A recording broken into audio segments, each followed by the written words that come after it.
Bonjour, c'est Gonzague. Aujourd'hui, j'ai avec moi le Motorola Pro, qui s'appelle aussi Droid Pro aux États-Unis, qui est un téléphone Android avec un clavier physique et un écran tactile. Alors, c'est un format qui n'est pas très habituel, qui est plutôt sympa, mais qui a ses qualités et ses défauts. On va passer dessus assez rapidement. Alors, à l'intérieur de la bébête, vous avez un processeur 1 GHz.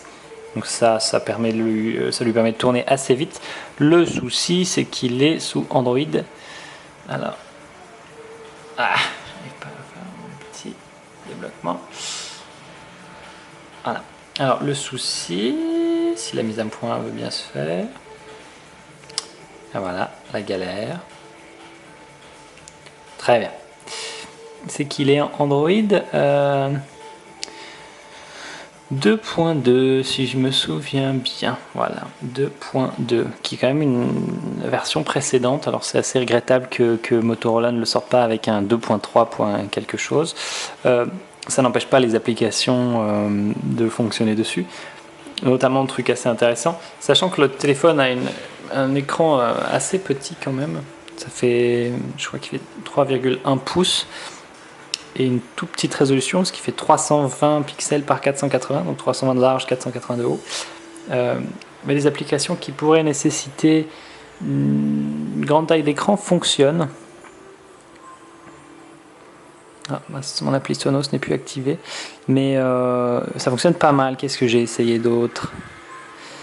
Non, pas ça. J'ai essayé l'alarme. Est-ce qu'elle s'est déconfigurée aussi? Voilà.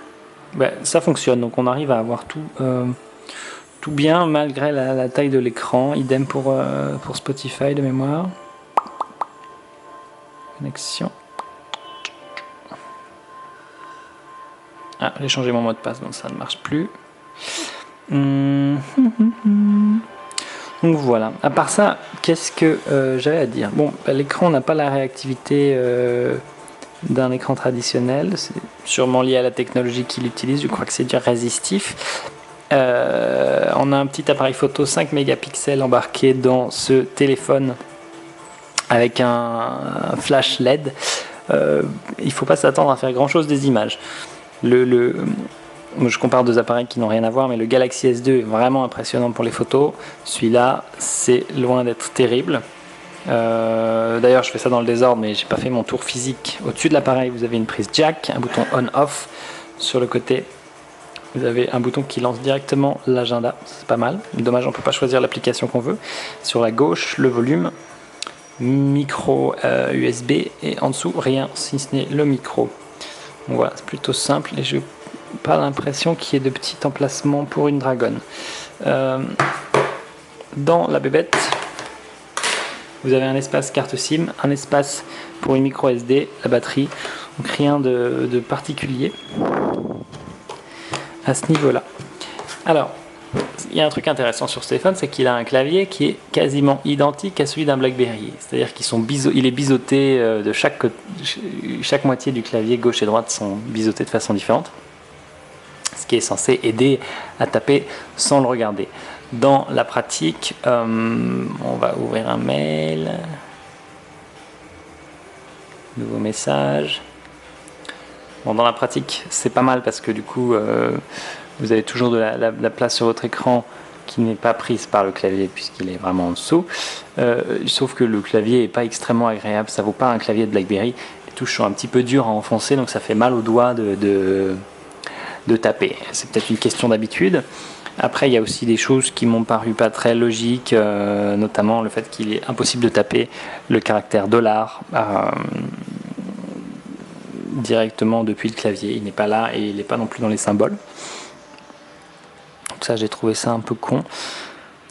Et que dire sinon il n'y a pas grand chose à dire de particulier sur ce mobile, à part le fait qu'il soit vraiment d'une forme différente. Il donne un sentiment d'une finition quand même assez costaud, donc ça c'est agréable. Les Motorola qui le destinent aux professionnels, je trouve qu'ils ont fait un truc con pour un téléphone qu'ils vendent comme étant super sécurisé, etc. Il y a tout un système de... C'est pas là, mais c'est là, de cryptage. Non, je sais plus où ils l'ont planqué. Localisation et sécurité. cryptage des données. Donc l'appareil peut crypter les données, très bien. Mais c'est un peu con, pourquoi sur le Atrix ils ont mis un lecteur d'empreintes digitales et pas sur celui-là? Moi j'aurais trouvé ça super pratique de pouvoir le déverrouiller comme on déverrouille le Atrix. Bref, donc quelques petites choses dommages, un clavier qui est pas génial. Bon, l'écran est complètement illisible au soleil, ça c'est vraiment un drame. Et c'est sur ça ils n'ont pas du tout réussi à atteindre le niveau des écrans de BlackBerry. Sinon, en termes d'autonomie, c'est un téléphone Android classique, donc ça se décharge assez vite, mais il tient un peu plus que les autres, de ce que j'ai pu repérer en le laissant, même sans rien faire, ça se déchargeait pas trop vite, alors que le Galaxy S2, par exemple, se décharge un peu tout seul. Sinon, qu'est-ce que j'ai oublié? Il embarque du Wi-Fi N, donc ça, je m'en sers quand même de plus en plus pour toutes les fonctionnalités qui permettent de relier un ordinateur à un téléphone, par exemple d'afficher les SMS du portable sur l'ordinateur, Sonos qui permet de contrôler ses enceintes en réseau local, des applications de vidéosurveillance, etc., etc. Pour ça, tout ça, ça fonctionne très bien. Mais donc, côté multimédia, vaut mieux oublier, l'appareil photo, c'est pas GG. Il est vendu avec un Android qui est ancien. Je compte sur Motorola pour faire des mises à jour. On verra ce que ça donne maintenant qu'ils ont été rachetés par Google. Donc à la question est-ce que ça remplace un BlackBerry, je dirais non. Mais c'est un bon pas vers ce genre de portable. Le format est très agréable.